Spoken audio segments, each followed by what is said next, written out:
Bien-aimés, Dieu nous a créés à son image et selon sa ressemblance. À cause du péché d'Adam et Ève dans le jardin d'Éden, l'homme a perdu sa nature divine. L'homme est devenu vulnérable alors que l'homme était comme Dieu. L'homme était Dieu sur terre. L'homme était le représentant de Dieu sur terre. Mais à cause de la désobéissance d'Adam et Ève, l'homme a perdu son identité, sa nature divine. Alors, à partir de ce moment, l'homme a commencé à connaître beaucoup de difficultés. Les maladies, les difficultés, les problèmes, les oppressions. Tout a commencé à être difficile. C'est ça la vie. La preuve en est que même aujourd'hui, même quand tu donnes un conseil à quelqu'un, tu dis ne fais pas ceci, si tu fais ceci, voici la conséquence, il va se dire ah, tu me déranges. C'est quand il a déjà fait et qu'il est en train de subir les conséquences qu'il dit si je savais. Mais les conséquences sont déjà là. Avant que les conséquences ne partent, il subit d'abord. Il subit. Alléluia. Chaque désobéissance conduit à une difficulté. Chaque désobéissance conduit à un problème. Chaque désobéissance nous met face à une responsabilité qui va nous faire gémir. Bien-aimés dans le Seigneur. C'est pourquoi Dieu nous recommande d'avoir des cœurs d'amour, d'avoir des cœurs de pardon, d'avoir des cœurs des cœurs compatissants. Raison pour laquelle vous allez voir à chaque fois que la Bible a dit que Jésus est ému de compassion, qu'est-ce qui a suivi? Le miracle a suivi. Jésus ému de compassion, qu'est-ce qui a suivi? La délivrance a suivi.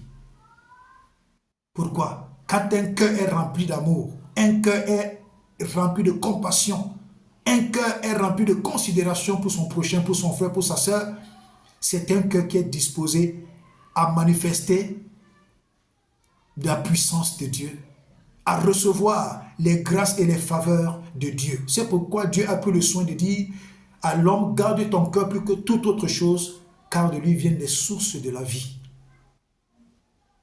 Les sources de la vie sont greffées au cœur. Un homme méchant, c'est parce que les sources de son cœur sont remplies de la méchanceté. Un homme bon, c'est parce que les sources de son cœur sont remplies de bonté. Dieu a dit, vous le reconnaîtrez par leurs fruits. Alléluia. C'est pourquoi Dieu prend le soin de travailler dans le cœur de l'homme. Le diable convoite le cœur de l'homme pour le rendre méchant et mauvais. Dieu convoite le cœur de l'homme pour le rendre bon. Alléluia. Quand Dieu dit qu'il transforme nos cœurs de chair, il transforme le cœur de pierre en cœur de chair, c'est parce que le diable effectivement transforme les cœurs des hommes en cœurs de pierre. Dans toutes les magies, dans toutes les confréries mystiques, dans toutes les confréries de magie, dans toutes les sectes pernicieuses, la première des choses que Satan tue, c'est le cœur de l'homme. Il transforme le cœur de l'homme en pierre. C'est pourquoi ces gens n'ont aucune pitié. Ils sont cruels parce que Satan a déjà mangé leur cœur. Leurs cœurs sont déjà transformés en pierre. Maintenant, Dieu, lui, transforme nos cœurs de pierre en cœur de chair. C'est-à-dire que Dieu est capable de transformer un cœur mauvais en cœur bon. C'est pourquoi haïr quelqu'un ne sert à rien. Quand vous haïssez quelqu'un, vous permettez qu'il soit encore davantage méchant. Mais si vous priez pour son cœur, Dieu a la capacité de transformer son cœur de pierre en cœur de chair. Alléluia. Alléluia. Oui. Si vous avez par exemple un président, vous passez tout le temps à l'accuser. Vous passez tout le temps à dire qu'il est mauvais. Vous passez tout le temps à dire qu'il est mauvais. Vous passez tout le temps à dire qu'il est mauvais. Mais vous ne priez pas pour son cœur. À chaque fois qu'il va prendre une mauvaise décision, vous allez subir. vous allez subir. De la meilleure façon de ne pas subir, c'est de prier pour son cœur. Que Dieu lui donne un bon cœur. Que Dieu délivre son cœur de toute forteresse du diable. Et Dieu va entrer en action, son cœur sera libéré. Alléluia. C'est le diable qui véhicule la haine. C'est le diable qui véhicule la tuerie. C'est le diable qui véhicule la destruction. C'est le diable. Son travail, c'est égorger, voler et détruire. C'est le travail du diable. Dieu est amour. Dieu est bon. Dieu est compatissant. C'est pourquoi Jésus est venu. Quand Jésus habite dans un cœur et que la personne prend conscience, Jésus commence à le transformer. Alléluia. Que ce soit hors de l'église, que ce soit dans l'église, même dans l'église, on trouve des chrétiens qui ont des mauvais cœurs. Ils ne se sont pas encore bien repentis. Ils ne se sont pas encore bien convertis. C'est pourquoi ils sont mauvais. Il y a aussi cette histoire de la politique. Tu vois deux chrétiens qui ne se parlent pas. Parce que quelqu'un a approuvé ou alors apprécié celui que lui n'aime pas. Et il commence à le détester. Vous voyez? Les chrétiens se détestent pour des banalités. Les chrétiens se détestent pour des choses inutiles. Pourtant, c'est le chrétien qui doit véhiculer l'amour. C'est le chrétien qui doit véhiculer l'amour. C'est le chrétien qui doit véhiculer de l'amour. Tous les chrétiens du Cameroun, tous les chrétiens de la Côte d'Ivoire, tous les chrétiens du Tchad, tous les chrétiens du Congo, tous les chrétiens du Mali, tous les chrétiens de tous les pays africains, véhiculez de l'amour. N'entrez pas dans les histoires de haine. Vous véhiculez de l'amour. Priez pour que ceux qui sont mauvais, leur cœur commence à être rempli d'amour. Et le Saint-Esprit va faire son travail. Personne ne peut dépasser la prière. Dieu a transformé Saul de Tarse. Dieu a transformé Nebuchadnezzar qui était un tyran. Rien ne dépasse la prière. Absolument rien ne dépasse la prière. Alléluia. Bien-aimés, revenons sur notre thème. Quand l'homme a tout essayé, frère, quand nous pouvons lire la Bible dans Matthieu 17, versets 14 à 23, on amène un monsieur, un papa, un parent amène son enfant qui souffrait. La Bible dit qu'il était lunatique. Donc il pouvait changer de comportement comme un caméléon. Dans nos villages, on appelle ça l'épilepsie, si je peux dire quoi. Et alors, les disciples de Jésus ont essayé. Les disciples de Jésus ont tout fait. Ils n'ont pas réussi à délivrer cet enfant. Alors le papa de l'enfant vient voir Jésus. Il dit à Jésus, j'ai amené mon enfant devant tes disciples. Ils n'ont pas pu le délivrer.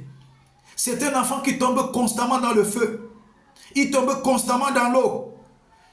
Il souffre cruellement. Jésus fait quelque chose. Cet enfant souffrait cruellement. Il tombait dans le feu, c'est-à-dire qu'il pouvait mourir.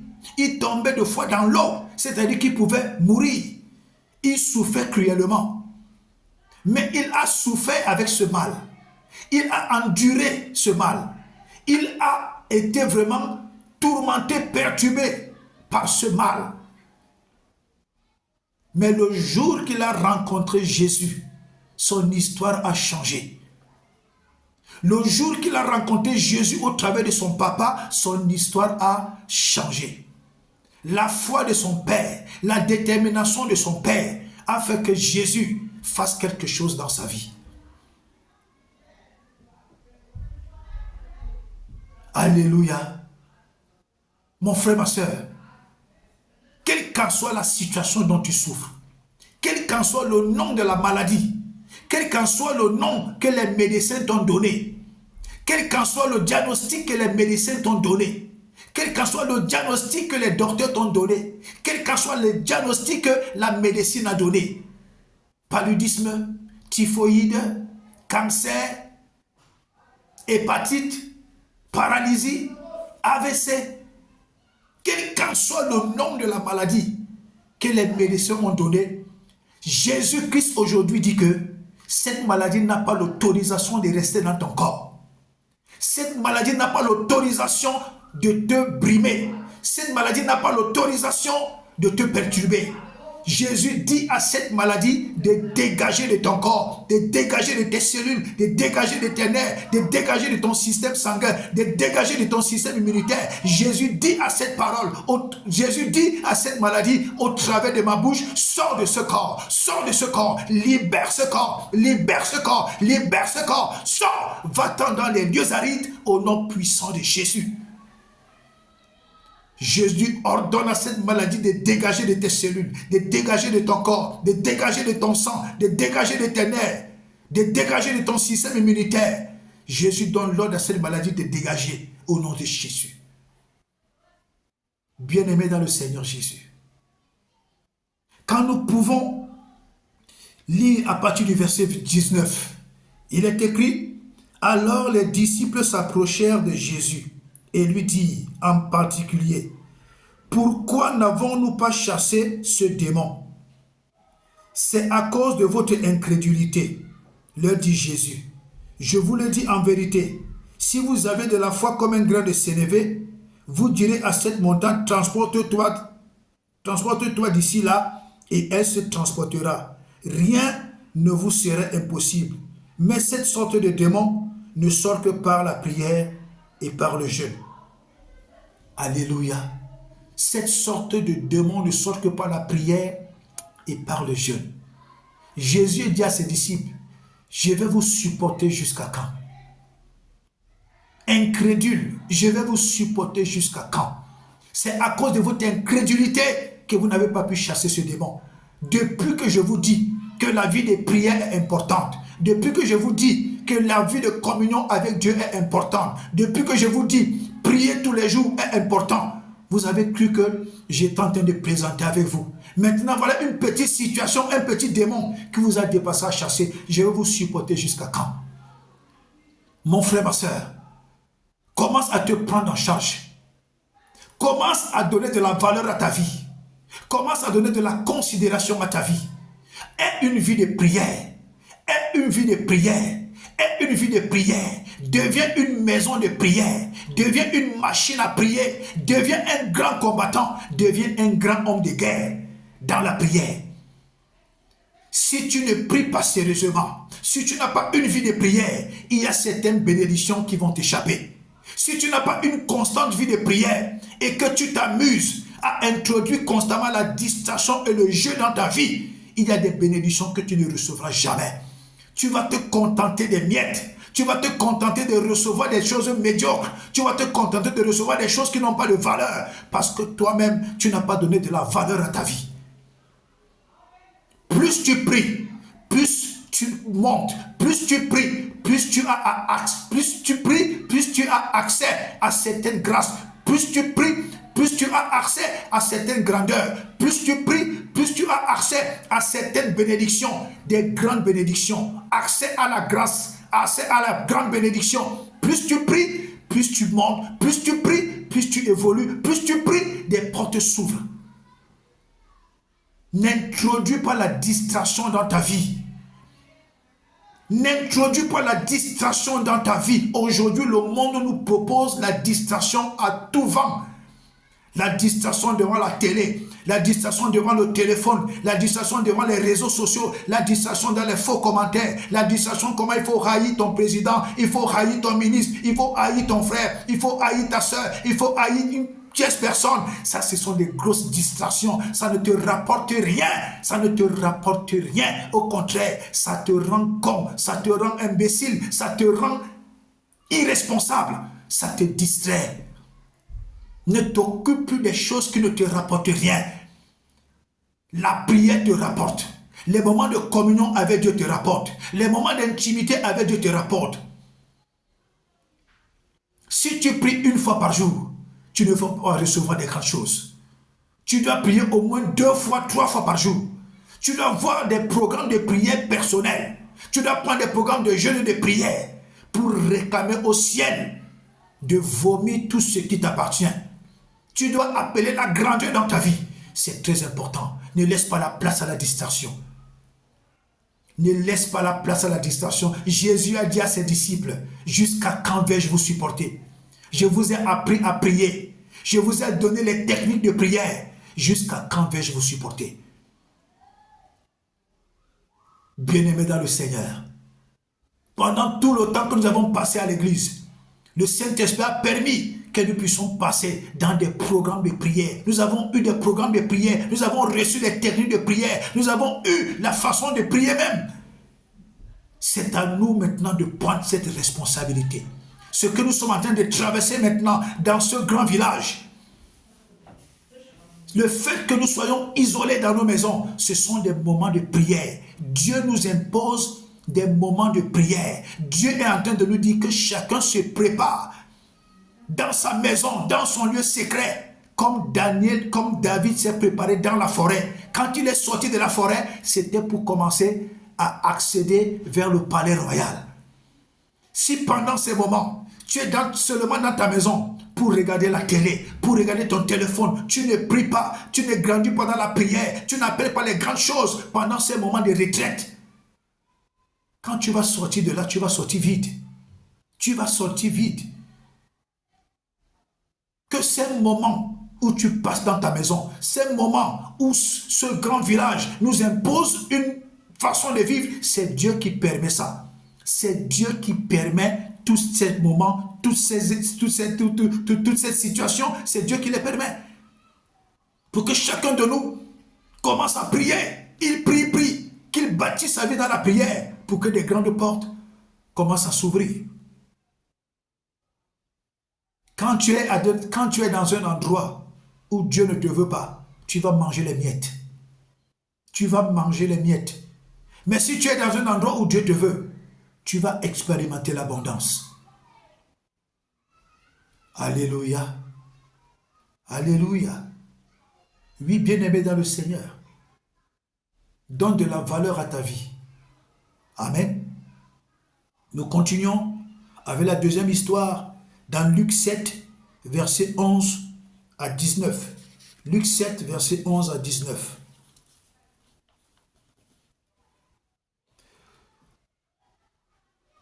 Bien-aimé dans le Seigneur Jésus, Jésus se rendait dans une ville, la ville de Naïm. Alors il était accompagné de ses disciples et une grande foule faisait chemin avec lui. La Bible nous dit qu'à l'entrée de la ville de Naïm, il y a un cortège funéraire qui arrive. C'est une veuve qui a perdu son fils unique. Et on partait l'enterrer. On partait l'enterrer. C'est-à-dire que les gens ont tout fait. La médecine a essayé. La tradition a essayé. On a tout fait. Mais cet enfant était mort. Décédé. Les hommes sont limités dans nos vies. Alléluia. Mais Jésus n'est pas limité dans nos vies. Et alors, la Bible dit que Jésus s'est approché du corps. Jésus s'est approché du corps. Jésus était comment? Ému de compassion. Quand il a regardé cette veuve qui avait juste son fils unique qui est décédé. La Bible dit que Jésus était ému de compassion. Ému de compassion, Jésus dit que ce n'est pas possible. Le seul fils de cette femme, regarde comment elle souffre. Regarde comment elle pleure. Regarde comment son cœur est meurtri. Seul Jésus pouvait voir la peine, la souffrance, la douleur que cette femme, cette veuve pouvait endurer. Les autres ne pouvaient que lui dire, Assia, vraiment on compatit, vraiment mes condoléances. Non, laisse, c'est Dieu qui a repris. Laisse vraiment. C'est tout ce que les hommes savent faire. C'est tout. Parfois même ceux qui viennent te dire, Assia, il y a plein de moqueries dedans. Plein de moqueries, plein d'insultes. Dans leur façon de te consoler, ils t'insultent. Dans leur façon de te consoler, ils te méprisent. Dans leur façon de te consoler, ils sont en train de te cracher dessus. Un semblant de soutien plein d'hypocrisie diabolique. C'est la même chose que la veuve qui avait perdu son fils unique subissait. Et Dieu merci, sur le chemin où ils partaient déjà au cimetière, ils ont rencontré le chemin, ils ont rencontré Jésus. Ils ont rencontré Jésus. Maintenant, lisons à partir du verset 14. Il est écrit, il s'approcha et toucha le cercueil. Ceux qui le portaient s'arrêtèrent. Il dit, jeune homme, je te le dis, lève-toi. Et le mort s'assit et se mit à parler. Jésus le rendit à sa mère. Alléluia. Jésus a touché le cercueil. Et Jésus a dit, jeune homme, lève-toi. La parole de Dieu déclare que le mort s'est levé. Il s'est assis et il a commencé à parler. Laisse-moi te dire, mon frère, ma soeur, et toi qui m'écoutes des quatre coins du monde, quelle qu'en soit la mort qui était dans ta vie, quelle qu'en soit la mort qui était dans tes affaires, quelle qu'en soit la mort qui était dans tes activités, quelle qu'en soit la mort qui était dans ta maison, quelle qu'en soit la mort qui avait été mandatée contre toi, Jésus déclare par ma bouche aujourd'hui que cette mort est anéantie, que cette mort est annulée, que cette mort est nulle et sans effet dans ta vie. Au nom tout-puissant de Jésus. Au nom tout-puissant de Jésus. Je le déclare par la puissance du Saint-Esprit. L'Esprit du Seigneur est sur moi parce qu'il m'a oint. Et je déclare par cette onction que toute mort qui avait été programmée contre toi, je la détruis au nom de Jésus. Toute mort physique, toute mort spirituelle, toute mort financière, toute mort matérielle, toute mort professionnelle, toute mort sentimentale, toute mort des entrailles, toute mort des voyages, toute mort qui avait été programmée contre toi, je la rends nulle et sans effet. Je la détruis et je l'évacue de ta vie par la puissance du Saint-Esprit au nom tout-puissant de Jésus-Christ de Nazareth. Aucune mort n'a le droit de te toucher. Aucune mort programmée, mandatée par Satan et son royaume, par ses serviteurs, par ses agents, d'une manière ou d'une autre, quelle qu'en soit la mort, même si elle a été mandatée depuis le père fondateur de vos familles, même si ce sang était même si cette mort était dans ton ADN, j'envoie la puissance du Saint-Esprit, j'envoie le feu de Dieu, j'envoie le sang de Jésus, que cette mort soit paralysée, que cette mort soit détruite, que cette mort soit broyée, que cette mort soit écrasée, que cette mort sorte de ta vie et ça n'aille avec ordre maintenant dans les lieux arides, dans le nom puissant de Jésus. Mon frère, ma soeur, comme Jésus a dit à ce mort, lève-toi. Lève-toi.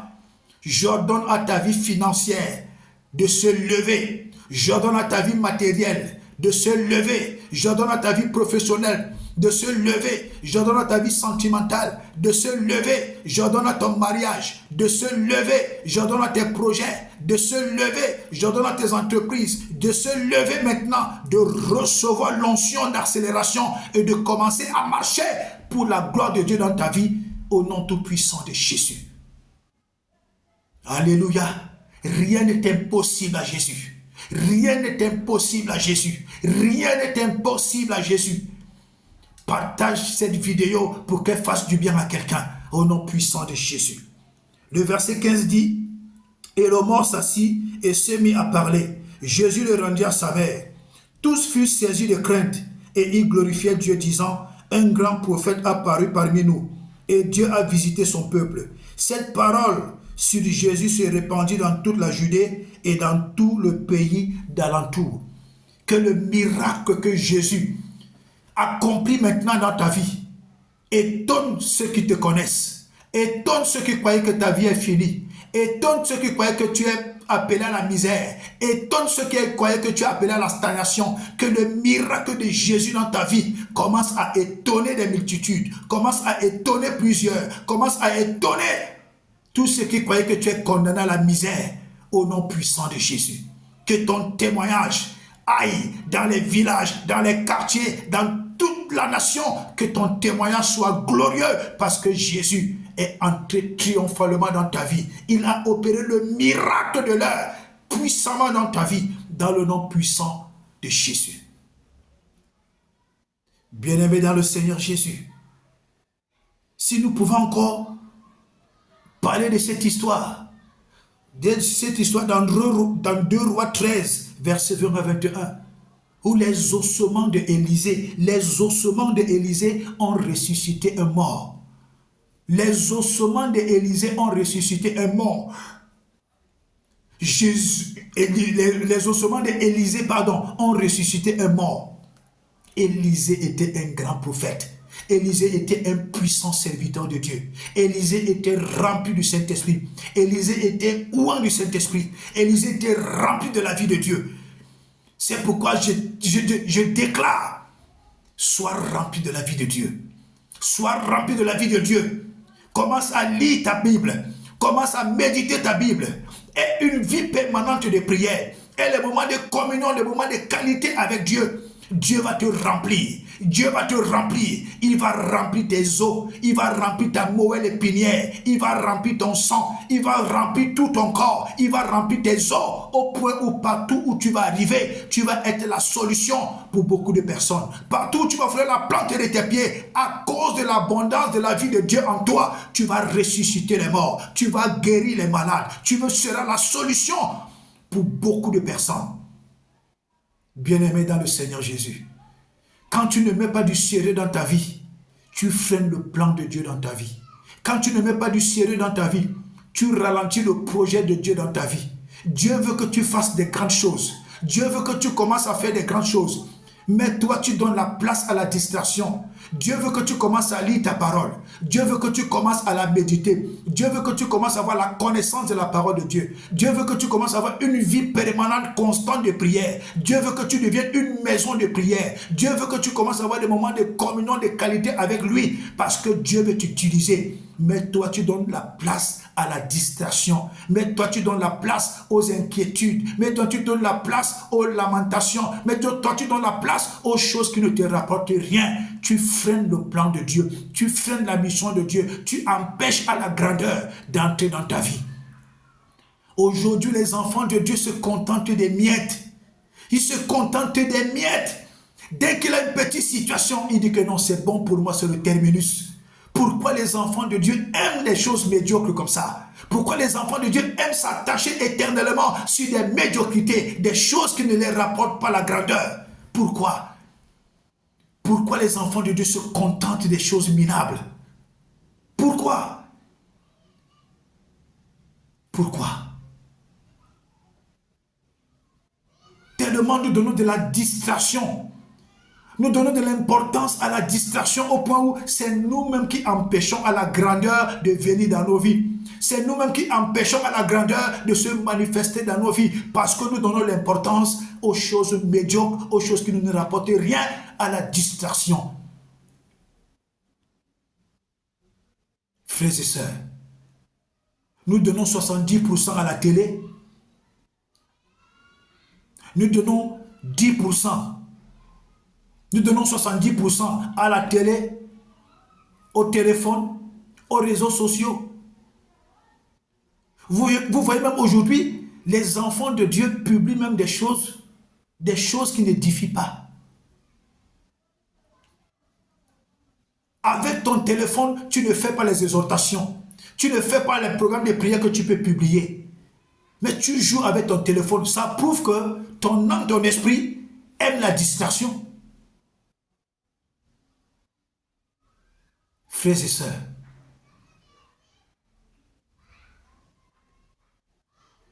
nous sommes prompts à accuser Adam et Ève. Pourtant, de nos jours, nous nous comportons plus que Adam et Ève. Plus que Adam et Ève.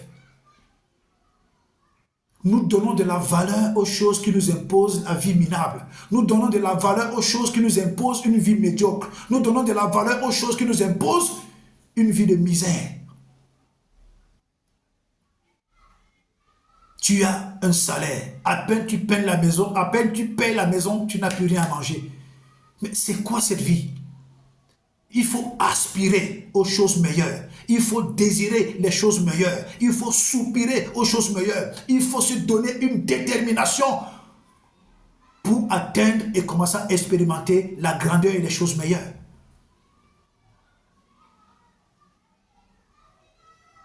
Nous sommes en train d'emboîter le pas dans la fin des temps. À tout moment, Jésus peut revenir. J'ai dit à tout moment, Jésus peut revenir, puisque toutes les prophéties de la Bible sont déjà accomplies. Peut-être Jésus attend juste le nombre de personnes qui doivent encore être sauvées. Après, la trompette sonne. La trompette peut sonner à tout moment. Elle peut sonner ce soir, elle peut sonner demain, elle peut sonner après-demain, elle peut sonner dans une semaine. La trompette peut sonner à tout moment. Ne donnons pas de la place à la distraction. Ne donnons pas de la place aux choses que Dieu n'aime pas. Ne donnons pas de la place à la médiocrité. J'ai exhorté un frère et je lui ai dit que, mais attends frère, c'est Dieu qui bénit, non? Dieu a béni Isaac à Guérar, il y avait crise économique là-bas. C'est Dieu qui bénit, n'est-ce pas? Mais c'est Dieu qui bénit. Même dans ton pays où tu dis que vraiment, là où tu parles là, ce qui se passe là-bas, vraiment, il y a tellement la crise. Je lui ai dit que même là où tu es là, présentement, il n'y a pas la crise ici. Il n'y a pas la crise ici. Il y a la crise ici. Il y a la crise partout. Et c'est le regard que les chrétiens ont. Ils regardent le pays, ils ne regardent pas Dieu. Ils regardent les circonstances, ils ne regardent pas Dieu. Moi, je regarde Dieu. Quel qu'en soit le pays où je peux partir, je regarde Dieu. Moi, je dis souvent, la seule chose qui me dérange, c'est les moustiques. Le reste là, je m'en fous. Je sais que Dieu agit. Je sais que Dieu opère. Je sais que Dieu ouvre les portes. Quel qu'en soit le lieu où tu pars, Dieu est capable d'ouvrir les portes. Alléluia. Il y a des gens qui réussissent au Cameroun. Hein? Il y a des gens qui réussissent en Côte d'Ivoire. Il y a des gens qui réussissent au Tchad. Il y a des gens qui réussissent au Mali. Il y a des gens qui réussissent dans les pays là où on dit qu'il y a la crise. Il y a des gens qui réussissent là-bas. Ils ne sont pas des satanistes. Ils réussissent. Tu n'es pas obligé de te compromettre. Il faut éviter la compromission. Il faut éviter d'aller se coucher dans un lit parce que tu veux de l'argent. Fais quelque chose. Fais quelque chose. Isaac a semé. Qu'est-ce que tu sais faire? Fais quelque chose et laisse Dieu faire le reste. Comme je disais une fois à l'église, dans ce pays, tu ne peux pas avoir un champ. Dans ce pays, tu ne peux pas faire l'élevage. Dans ce pays, tu ne peux pas avoir un bon travail. Ce pays, c'est un pays où quelqu'un vient, il passe. Mais si tu viens que tu veux t'installer dans ce pays, attends-toi au retour. Attends-toi au retour. Alléluia. Partout, Dieu nous bénit. Ne nous occupons pas des choses qui vont nous amener dans la désobéissance envers Dieu. Comme je dis toujours, un chrétien, tu es libre de faire la politique, mais n'entre pas dans les histoires de haine. Ne véhicule pas la haine. Non. Tu as prié pour que le Saint-Esprit mette l'amour dans les cœurs et que le Saint-Esprit brise toutes les forteresses de Satan dans les cœurs. Oui, il y a des chrétiens sorciers. Hein. Ils ne se parlent pas à cause de la politique. Parce que toi, tu appartiens à tel parti politique, l'autre appartient à tel parti politique. Les chrétiens ne se parlent pas. Mais c'est quelle bêtise ça. Les chrétiens ne se parlent pas même à cause du football. Ils ne se parlent pas. C'est quelle bêtise. C'est quelle bêtise. Oh, les chrétiens ont la puissance dans leur bouche. Le chrétien peut changer la situation de son pays. Le chrétien peut changer la situation économique, politique de son pays. Dieu dit, je cherche un homme. Dieu dit, je cherche un homme pour intercéder en faveur du pays. Il n'a pas dit, je cherche des hommes. Il dit, je cherche un homme. Toi seul, tu peux changer l'histoire de ton pays dans la prière. Alléluia. Ce n'est pas la peine de détester ton président. Ce n'est pas la peine de détester les membres, membres du gouvernement de ton pays. Ce n'est pas la peine de détester ton frère parce qu'il appartient à tel parti politique. Toi, tu appartiens à celui-ci. Non. Vous tous, vous êtes dans le même pays. Si le pays se gâte, c'est pour vous tous. Vous tous, vous allez succomber. Vous tous, vous allez subir. Même si tu es dans un parti politique qui est au pouvoir, l'autre n'est pas au pouvoir. Quand ça se gâte, ça ne choisit pas. Ça ne choisit pas de camp. Ça ne choisit pas de camp. Vous tous, vous êtes dans le même problème. Alors, ce n'est pas la peine de vous haïr. C'est le diable qui prête des gens ce genre d'intention. Sortez dans ça, enfants de Dieu. Sortez dans ce genre de choses. Propagez l'amour. Donnez l'amour. Priez pour qu'il y ait l'amour dans les cœurs. Distillez de l'amour. Alléluia. Alléluia. Bien-aimés dans le Seigneur Jésus. Nous parlons encore de cette dernière histoire. Oui, cette dernière histoire. Dans Luc 13, versets 10 à 17. Luc 13, versets 10 à 17. Voilà une femme qui souffre d'infirmité pendant 18 ans. Elle a souffert d'infirmité pendant 18 ans. 1 an, 2 ans, 3 ans, 4 ans, 5 ans, pendant 18 ans d'infirmité, elle ne pouvait pas se mettre debout, elle était toujours courbée pendant 18 ans. Je vois des infirmités aujourd'hui. Quand je parcours les réseaux sociaux, je vois des formes d'infirmité, je vois des formes de malformation. Je dis, mon Dieu, ce n'est pas possible. Ça, c'est quoi? Satan est vraiment en train de marcher sur la terre. Parfois, vous allez voir ces infirmités, c'est à cause des pesticides que les gens utilisent dans l'agriculture, à cause des pesticides que les gens utilisent dans l'élevage, à cause des produits chimiques que les gens mettent dans les médicaments, que les gens mettent dans de l'eau à boire. Aujourd'hui, le monde entier, tout ce que nous mangeons, nous buvons, est vraiment pompé de pesticides. C'est pourquoi Dieu a dit que nous devons prier sur tout ce que nous consommons avant de manger. Le Seigneur Jésus avait raison. Que tout ce que nous voulons mettre dans nos bouches, sanctifions et transformons cela en sang de Jésus avant de consommer. Des gens qui naissent qui n'ont pas de pieds, des gens qui naissent qui n'ont pas de mains, les gens qui naissent qui n'ont pas des yeux, les gens qui naissent même n'ont pas de bouche. Mais c'est quoi? Quelqu'un va rester comme ça là, c'est-à-dire toute sa vie. C'est pas croyable. Et toi qui as 2 pieds, toi qui as 2 mains, toi qui as 2 yeux, toi qui as une bouche, toi qui as un nez, toi qui es bien formé, tu méprises Dieu, tu insultes Dieu, tu méprises ton prochain, tu insultes ton prochain, tu méprises les œuvres de Dieu, tu t'en fiches, tu hais les gens, tu tues même les gens, tu méprises les gens, tu complotes à détruire les vies.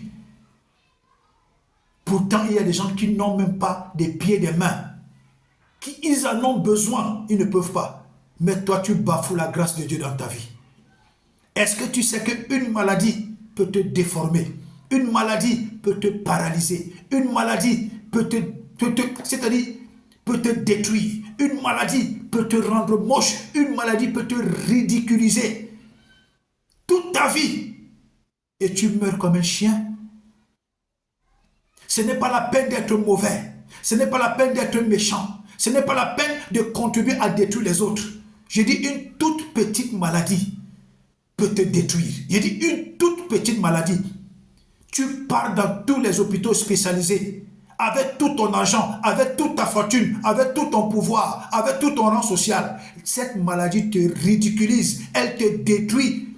Il n'y a pas de médicament. Dieu dit, c'est écrit dans la Bible, il existe des maladies qui n'ont pas de médicaments. Et ces gens-là, quand Dieu t'envoie ça dans le corps, tu vas souffrir et personne ne pourra te soigner. Quand c'est scientifiquement, on peut encore bricoler. Mais quand c'est Dieu lui-même qui se rassure de te pourrir la vie, il va t'envoyer une petite maladie qui va te pourrir la vie. Mon frère, ma soeur, voilà une femme qui a souffert 18 ans courbée, 18 ans. Mais comme Dieu ne dort pas, elle s'est retrouvée dans le temple et ce jour-là, Jésus était là. Jésus lui a dit seulement, tes péchés te sont pardonnés. Sois délivré de ton infirmité. Jésus lui a imposé la main. L'infirmité a disparu et s'est relevée. Jésus-Christ est la solution à tout. Jésus-Christ est la solution à tout. Et Jésus-Christ nous apporte la solution à toute situation. Toute situation. Alléluia. C'est aujourd'hui que je méditais et j'essayais un peu de regarder la supercherie, le mensonge que les sectes pernicieuses offrent à nos autorités. Et j'ai compris que nos autorités se laissent tromper. Les sectes pernicieuses disent à certains de nos autorités, c'est nous qui t'avons mis au pouvoir. Mais pourquoi ces sectes pernicieuses ne peuvent pas manipuler la conscience de tous les citoyens pour que tous les citoyens obéissent au président aveuglement? Voilà une supercherie. Si les sectes pernicieuses disent que c'est eux qui ont mis un président au pouvoir, mais il faut également qu'ils fassent la magie pour dompter tous les citoyens, pour que tous les citoyens se soumettent aveuglement au président. Mais ils ne peuvent pas le faire. Donc ça veut dire que ce ne sont pas les sectes pernicieuses qui mettent certains chefs d'État au pouvoir. C'est Dieu lui-même qui les met au pouvoir. Mais les sectes pernicieuses profitent de ça pour essayer de commencer à faire des chantages à nos chefs d'État. Et même quand la population se lève pour aller voter, pourquoi la population ne vote, toute la population ne vote pas ce président qui dit que c'est eux qui ont mis au pouvoir? C'est tout un mensonge. Tout un mensonge. Les sectes pernicieuses trompent les gens, mentent les gens, exploitent les gens, induisent les gens en erreur, transforment les gens en des monstres. Quelle est cette façon d'avoir la bénédiction? Est-ce que tu es obligé de tuer? Quand quelqu'un t'impose déjà, la tuerie, ça veut dire que ce truc-là n'est pas bien. Alléluia. Jésus-Christ est la solution à tout. Toi qui m'écoutes, que tu sois un simple citoyen, que tu sois un citoyen moyen, que tu sois un citoyen lambda, que tu sois une autorité, quel qu'en soit ton rang social, tu as besoin de Jésus. Tu as besoin de Jésus. Tu as besoin de Jésus. C'est lui seul qui peut te sécuriser. Les sectes pernicieuses ne sécurisent pas. La preuve en est que quand les citoyens, quand la population se fâche contre un chef d'État, le gars fuit en 4e vitesse. Les sectes pernicieuses sont où? Seul Jésus peut te sécuriser. Seul Jésus peut te donner une longévité au pouvoir. Seul Jésus peut anéantir tout ce qui veut te faire du mal. Seul Jésus peut te donner la bonne santé. Seul Jésus peut t'aider à bien gérer. Seul Jésus peut te donner l'onction pour bien gérer le pays, l'entreprise, l'église, la famille, le quartier, la ville. Seul Jésus. Alléluia. Il est l'esprit supérieur au-dessus de tous les esprits. Bien-aimés dans le Seigneur, c'était notre intention. Que Dieu vous bénisse, que Dieu vous garde. Partagez massivement cette vidéo et que le Seigneur se souvienne de vous. Jésus-Christ a multiplié 5 pains et 3 poissons. J'aimerais te dire que Jésus-Christ est capable de multiplier des bénédictions dans ta vie qui vont même te dépasser à portée. Jésus-Christ est capable de multiplier des bénédictions dans ta vie, mais il faut qu'il trouve quelque chose. Il a multiplié 5 pains et 3 poissons. Quand Jésus-Christ va venir dans ta vie, qu'est-ce qu'il va multiplier? Tu n'as pas une vie de prière pour qu'il la multiplie. Tu n'as pas une vie de consécration pour qu'il la multiplie. Tu n'as pas une vie de communion avec Dieu pour qu'il la multiplie. Tu n'as pas une activité pour qu'il la multiplie. Tu n'as rien semé à terre pour qu'il la multiplie. Tu n'as aucun projet que tu as décidé, tu t'es lancé pour que Jésus-Christ multiplie. Tu n'as rien du tout. Qu'est-ce que Jésus va multiplier? Qu'est-ce que Jésus va multiplier? Ce que Jésus trouve dans ta vie, c'est ça qu'il va multiplier. Ce que le diable va trouver dans ta vie, c'est ce que le diable va multiplier. Donne à Jésus l'occasion de multiplier des choses dans ta vie. Offre cette opportunité à Jésus pour qu'il multiplie des choses dans ta vie. Il a multiplié 5 pains et 3 poissons. Plus de 5000 personnes ont mangé. Donc il y a des choses dans ta vie que Jésus veut multiplier pour que tu sois une source de bénédiction capable de nourrir plus de 5000 personnes. Alléluia. Jésus veut multiplier des choses dans ta vie pour que tu deviennes une source de bénédiction. Comme il a dit à Abraham dans Genèse 12, du verset 1 au verset 3. Jésus veut multiplier les choses dans ta vie. Il veut multiplier ton ministère. Il veut multiplier tes talents. Il veut multiplier tes dons. Jésus veut multiplier ce que tu sais faire pour que tu sois une source de bénédiction. Toi, tu es béni et tu deviens une source de bénédiction. Jésus a multiplié 5 pains et 3 poissons. Qu'est-ce que Jésus va multiplier dans ta vie? Quand Jésus vient dans ta vie, il va trouver quoi qu'il va multiplier? Jésus ne va pas multiplier la distraction. C'est le diable qui va multiplier la distraction dans ta vie. Tu as des talents. Qu'est-ce que tu sais faire? L'agriculture, l'élevage, tu sais faire. Mais qu'est-ce que tu fous dans un pays qui ne te donne pas l'opportunité de mettre en pratique ce que tu sais faire? Tu fais le gospel, tu fais la musique, tu es un bon prédicateur. Mais tu passes le temps dans un pays, tu ne t'offres pas des opportunités. Qu'est-ce que Jésus va multiplier quand tu es dans un pays où les opportunités ne sont pas possibles? Tu sais faire les affaires, tu sais faire le commerce, mais tu es dans un pays où tout est compliqué. Tout est compliqué. Même pour avoir le titre de séjour, il faut s'arracher les cheveux de la tête. Demande à Jésus de te positionner là où tu seras très utile. Alléluia. Aujourd'hui, Cécile qui est avec nous, Cécile est très utile au Cameroun. Aujourd'hui là, Cécile est très utile. J'ai dit très utile. Ah oui. Ah oui. Les gens pensent, mais attends, qu'est-ce que Jésus va multiplier dans ta vie? Il va multiplier quoi dans ta vie? Qu'est-ce que Jésus va multiplier dans ta vie? Quand Jésus vient pour multiplier des choses dans ta vie, il ne trouve rien. Jésus va multiplier quoi? Qu'est-ce que Jésus va multiplier? Tu n'as pas une activité, tu n'as pas un restaurant, tu n'as rien semé en terre, tu n'as rien planté, tu n'as pas un ministère, tu n'as pas quelque chose.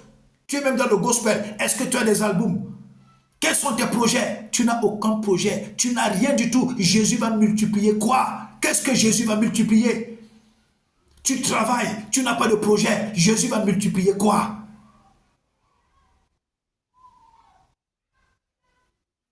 Je vous donne la matière à méditation. Vraiment, prenez vos vies au sérieux. C'est dans Matthieu 14, verset 11 à 23. Jésus a multiplié 5 pains et 3 poissons. Plus de 5000 personnes ont mangé. Plus de 5000 personnes.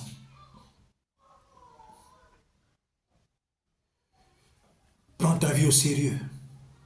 Prends ta vie très au sérieux. Occupe-toi des choses qui te sont bénéfiques. Ne t'occupe pas des choses qui ne te rapportent rien. La haine ne te rapporte rien. Le mépris, l'hypocrisie, ça ne te rapporte rien. Les rancœurs, comploter pour qu'on fasse du mal à quelqu'un, ça ne te rapporte rien. La vie de prière, la vie de méditation, la vie de la parole de Dieu, les moments de communion avec Dieu, la décision de te lancer dans tes projets, c'est ça qui te rapporte quelque chose. Que Dieu te bénisse, que Dieu te garde. Partage cette vidéo au maximum et le Seigneur se souviendra de toi. Shalom.